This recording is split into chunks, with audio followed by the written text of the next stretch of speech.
Our guest on This is America and the World is innovative educator and entrepreneur Christopher Whittle.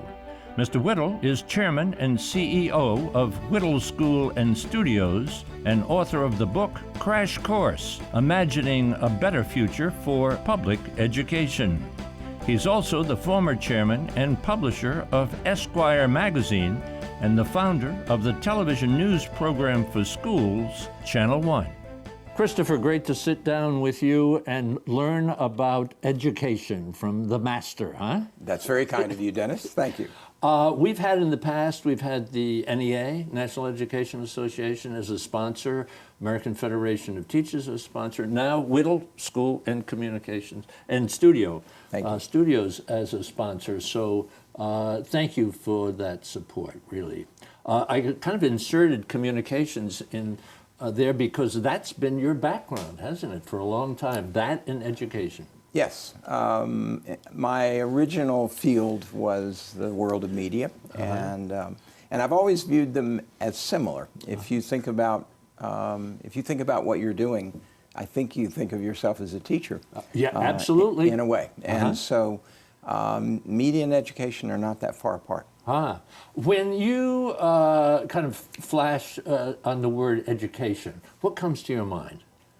We have a little saying in our group that education is everything a child experiences at school.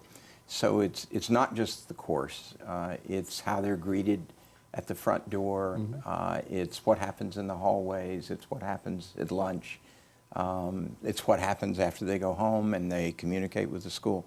So education is much more holistic than the courses themselves. So if you took somebody going into kindergarten and walked them all the way through high school, what's the goal? What should they have taken in? What should they have learned? There's a canon or a core that to be successful in life, all children have to master, and a certain level of literacy, a certain level of numeracy is critical to function in the world. But then there's a whole other set of higher order things that I think great schools are beginning to focus on. And one that we care a great deal about is to help children find what they can be best at. And if they can find early on, doesn't have to be their life's work, but something where they succeed, that leads to confidence, and confidence leads to good things generally. You've traveled all over the world, and you've gone to many, many schools. What seems to be working? What catches your eye? What's being done innovatively now in schools around the world? First of all, we can learn from every culture. I was in a meeting this morning, and it was a combination of Chinese and U.S. and British educators in this particular meeting. And the Chinese educators were teaching us how they organized a classroom. And it's a very different method than what we see in the West. And I'll skip the technicalities of it, but every culture has something we can learn from. And what we visited as part of our research about 100 schools around the world and look for what we think of as best practices, and then we're pulling those together into one stew, if you will. But I don't want to let it go by, because when you say how they organized their classroom, take a minute out and tell me, because that's kind of intriguing. This particular school, it's the greatest university in China's Tsinghua in Beijing, and there's a school that it's called Tsinghua Fuzhong that is the school related to the university, and it's the primary school, and that's where I witnessed this. And we have homeroom teachers in America, and then you change classes. Imagine that your homeroom teacher stayed with you the whole day, and then other teachers came into the class. So one teacher was with you all day, and then other teachers came in. Wow. Yeah. In America, we change classes. Right. In high school, you're walking around the halls. Yep. But they have a very different method, so that Wow. one teacher represents continuity, and the others represent specialties. Wow. Yeah. Are we kind of in an old school, new school, changing the way we go about education, or at least the way you're going about education? We tend to think in old school, new school prisms. What's the old school? What's the new school? Paint pictures. I'll do fast ones for you. Yeah. Old school, 8 hours a day, 5 days a week. New school, all the time. That learning can occur at any time. Old school, divide learning into subjects. New school, divide learning into interdisciplinary problems and projects. Old school, focus on content. New school, focus on teaching kids how to learn. Old school, building that you prefer not to be in. New school, designed in a modern, pleasant way. So we could go on and on. You know, we've done some education work in the past where we've talked with people from Singapore and from the Scandinavian country. They always seem to come out way up on the top in testing and scores, especially math and such, science. Are we kind of stuck in the past here in the United States, or? I think all schools worldwide are largely stuck in the past. Whoa. And that, by the way, they are much more alike, schools worldwide, than they are different. Whoa. And it's almost like someone invented school, and it spread worldwide. and I'm not saying there are not schools that are wide differences from the overall model, but I'm speaking in a broad brush. And schools worldwide need to dramatically change. And you're going to come along and break the mold? We're going to try. And breaking the mold of schooling it's very, very difficult. And I've tried twice, and this is my third effort. And third time's a charm. Maybe we will see. Take a little break. We're talking with Christopher Whittle, and he is the chairman and CEO of Whittle School and Studios. And we're going to learn about what his dream is, what his plan is, and actually it is in progress as we speak. Schools opening in China and here in Washington, D.C. in September 2019, 15 months from now. Take a little break, back on the other side. This is America and the World. This is America and the World is brought to you by Whittle School and Studios, the U.S.-China Education Trust and F.Y. Chang Foundation, guided by Julia Chang Block, President, the League of Arab States, the Republic of Haiti, the Rotendaro Family Trust, Japan, History, Hospitality, and Advanced Technology, sharing tomorrow. The Forerunner Foundation, dedicated to forward-thinking public policy. And the Embassy Series, uniting people through musical diplomacy, presenting international artists in diplomatic settings. Christopher, let me ask you this. You referenced just before we went to the break that you've had some experience trying things in the past. A couple of schools in New York. You invented this Channel 1 News that was in, 12,000 schools? And then there was the Edison schools and learning and Avenues, the world. What did you try? What did you learn, I guess? What were the successes and where did you come up short? And what are you going to try to do now?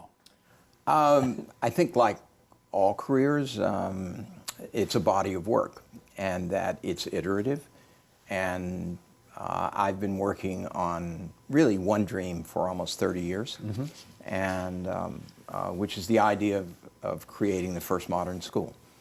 And having multiple attempts at that teaches you a great deal. It's a hard mountain, and there are more constraints than you would imagine, and the constraints are we all went to school, so we think we know what school is, and so it's almost burned into our psyches what school is. And so it's very, I often think of it as a moonshot, that the ability to get enough force to get beyond gravity it's a tremendous amount of energy to get beyond gravity of what school is. A big part of it is there's a feeling that you must require students to learn a certain body of work, and that if you don't do that, you're not preparing them as well as you should for life. And that's a very content based approach to schooling. I was at a conference of our key advisors on this effort in London about a month ago, and these are advisors from 8 countries around the world. And we went around the room and we said, if you could start a school from scratch, what would be the key thing? Not one answer involved content.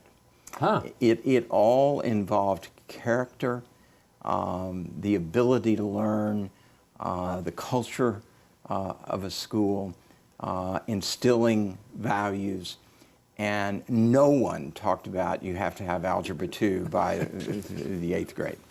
Let's get into Whittle School and Studios. What's the dream?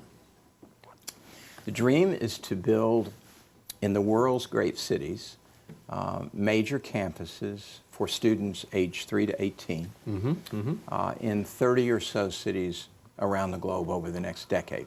Wow. And we are working as we speak on the first 10 of those. And the first 2, as you said, open in Shenzhen, China, just north of Hong Kong, and here in Washington in fall 19. So it's a global concept? We call it one school with many campuses. And the reason we say that is if we called it 30 schools, they're all very different. We want them to be a collective intelligence. This week in Washington, we have 70 educators from around the world that are part of our planning team, and they're from all over the world, and we think of them as one faculty. Educate me on this aspect of the whole dream, the whole project. You have to raise funding, and then it's a for-profit school. How is for-profit different than, better than, say, charter school, public school, that kind of thing? Just educate us in a minute or so why that's important to this project. First of all, it should be invisible to both a child and a parent, meaning they should know whether they're in a nonprofit school or a for-profit school. And interestingly, in the West, actually in America, most of our great schools are organized as nonprofits, while in Asia, India, Africa, Latin America, I would say most of the schools are actually organized as for-profits. So it's a private school? It's private schools where you pay tuition. Okay. But where one method is you seek donations for your capital, and the other is you seek investments. Okay. That's really the difference. So people can invest or have invested for the funding. Now, something like this cannot be inexpensive for a student or for a parent. Where does that come in related to, say, other private schools of pre-K, middle school, high school? We're priced differently in the cities that we're in. So we're working on a campus in Mumbai, India. It will not have the same tuition as our campus in New York City. But normally, we are priced where you would see top-tier private schools. So priced. we're talking about maybe like $30,000 or something like that? The price around the world today ranges from a low of maybe 35,000 to a high of about 50. Now, how do you attract a diverse student body with that? Are there scholarships? How do you get some people who can't afford it involved? And that's an important question. Yeah? About 15% of our children in the school are on scholarships. So we just take a portion of our tuitions, we dedicate that to the scholarship fund. And then at a typical campus, about 300 students will be on scholarship. Whoa! Oh, okay. So that opens up the door for us to talk about how many. So we've got a campus in Shenzhen, in China. One coming up here in Washington D.C. A very famous building, huh? It is a famous building, the Intelsat building. Intelsat. So how many students would be on each of these campuses ideally? Of course, it'll build as it goes along, I'm sure. A point of reference. Yeah. I graduated from a small public high school in Etowah, Tennessee. We had 100 students in our graduating class. We'll have about 150 to 160 students in a grade. But we have 15 grades. So we start at age 3 and we go to age 18. So it's really 4 schools on one campus. Wow. Early Learning Center, lower school, middle school, high school. Wow. About 2,500 students in total, but about 150 per grade. I just want to insert something into the conversation, and I will embarrass you by saying this, I'm sure, but it's something I read about you, University of Tennessee? Yes. That you have personally donated about 150 or 180 full scholarships to that university. Yes. Wow. It was a great part of my life. And what a terrific thing to have done. thank you. Let's talk about the school. You say it's more than a building, and you have this incredible architectural team from abroad designing the campuses. Talk a little bit about that, because I know you're into light and space and chair arrangements and everything. Go ahead. 3.5 years ago, we toured the world to interview architects that would design, one architect to design these 30 different cities. And we chose Renzo Piano in Genoa, Italy. Renzo's one of the great living architects. He did the Pompidou, his first building was the Pompidou Center in Paris, the Whitney Museum in New York, the New York Times building. We went to the Great Art Center in Athens. Oh, his fabulous new building in Athens, Greece. We did a piece about that. It's an incredible site. Wonderful design. And very open, very spacious. And we visit with him frequently in Genoa, and it will be Renzo's first building in Washington, D.C., and first building in Shenzhen, China. What do we know about how environment affects student learning? I'll give you examples. We know a lot. We know that light actually improves test scores, so that natural light in a classroom actually raises performance. Wow. We know that heat and cold can distract from learning. And so light, air quality, transparency are all a big part of what we're designing. Wow. They're not fancy, but they're well designed. When you talk about Whittle School and studios, I'm going to infer that the school part is the academics, and the studios part is more trying to open up the kids to discover what their interests are and what their, I hate the word passions, but I guess that's an okay word to use. Huh? You used discovering what you're doing well, what you do well. What you do well. Yeah, talk about that. School, yes, is what we would think of as the core program.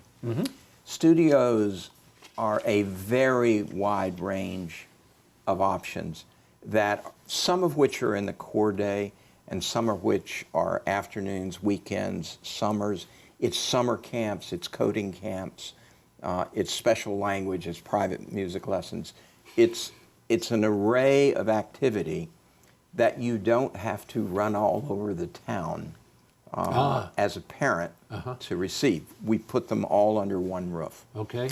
Where does language fit into this whole thing? Because if you talk about different campuses, and something I read suggests that maybe, and it's happened to your own daughter, who studied in Wales. In Wales. She did a couple of high school years abroad, kind of caught your attention. So these kids might want to go to spend time in China or in England or in Africa, in India. There's two different points there. Okay. One is language. I've never asked a simple question. Okay. One is language, and these are bilingual schools, meaning so every school is bilingual. Most all of those will be English and Chinese. Occasionally we'll have a third language, but the school here in Washington is an English-Chinese language school. So is Shenzhen English-Chinese language. Whoa, so the kids are going to come out with... They start immersion in age 3 in Chinese. So the graduating bilingual is one of our requirements, and we are absolutely committed to that. The other point you noted is every one of these schools has dormitories. And so some people are boarders? Part of the student body is day, and part of it is boarding. But those dorms also give us the ability for students to take a summer at another campus, a semester at another campus, very seamlessly. And part of what we're trying to do is that over the course of your 15 years, you might spend 2 years at other cities as part of your program. You, right before we sat down, mentioned the fact that you've got 70 people in Washington. I note when I'm reading about your dream, the project, the whole, what's happening is just amazing. You have some major players that have fallen in with you as members of the board of directors, leadership people. Name it just a couple, and how do they fit into the picture? And then how do you go about recruiting staff and such? The way you recruit staff is to start with leadership, as you have noted. And we have a terrific team that's come together around this idea. Nick Dirks was the head of Berkeley for the last 5 years, chancellor there. The 10 years before that, he was the dean of faculty at Columbia University, and he is our head educator and chancellor of all of these campuses, and he's one of the leading scholars on India in the United States. Wow. And all of our heads of school report into Jim Hawkins, who just served as head of Harrow for 7 years. Rebecca Upham ran Boston's leading private school, BB&N, and she is our vice chancellor of kind of all academic programs. We're going to come down to the end of our time, and I want to make sure that we get this in. Washington, D.C., this campus that we're going to have in September. How do you go about recruiting faculty, and how do you go about recruiting students? If you call it recruiting, attracting students, attracting parents who want to know more about the school. How do you do that? Faculty is easier than you might guess. Oh, they want to get involved. Yeah. Faculty, when they see an important idea. This morning, new faculty members were going around the room introducing themselves and telling their story of why they joined. And a consistent theme is faculty are mission-driven. They're looking for new and important ideas, and they're drawn to them. And so worldwide, we're receiving terrific applications on faculty members. Students? Parents getting them interested? Students and parents. We announced this in Washington and Shenzhen 4 months ago. We've already had 1,000 parents physically visit us to come see what we're doing. Same thing in Shenzhen, China, and so it takes a lot of work, but it's going to be quite an opening on fall 19. So September 2019. Your name's on the building. or your name's on the project have to be incredibly excited. It's the most exciting thing I have ever done. Sometimes I'll watch the old movie on Patton, and there's a scene where he basically, it was in World War II, and he says he was really trained for this moment. And I feel like I've been in training for this for a long time. Christopher Whittle, thank you so much. For information about This Is America and the World, and to watch all of our programs, visit our website, thisisamerica.net, and look for us on Facebook and Twitter. You can listen to all of our ambassador interviews on our podcast, The Ambassador Series. It's available on our website and iTunes. This is America and the World is brought to you by Whittle School and Studios, the U.S.-China Education Trust and F.Y. Chang Foundation, guided by Julia Chang Block, President, the League of Arab States, the Republic of Haiti, the Rotendaro Family Trust, Japan, History, Hospitality, and Advanced Technology, sharing tomorrow. The Forerunner Foundation, dedicated to forward-thinking public policy. And the Embassy Series, uniting people through musical diplomacy, presenting international artists in diplomatic settings.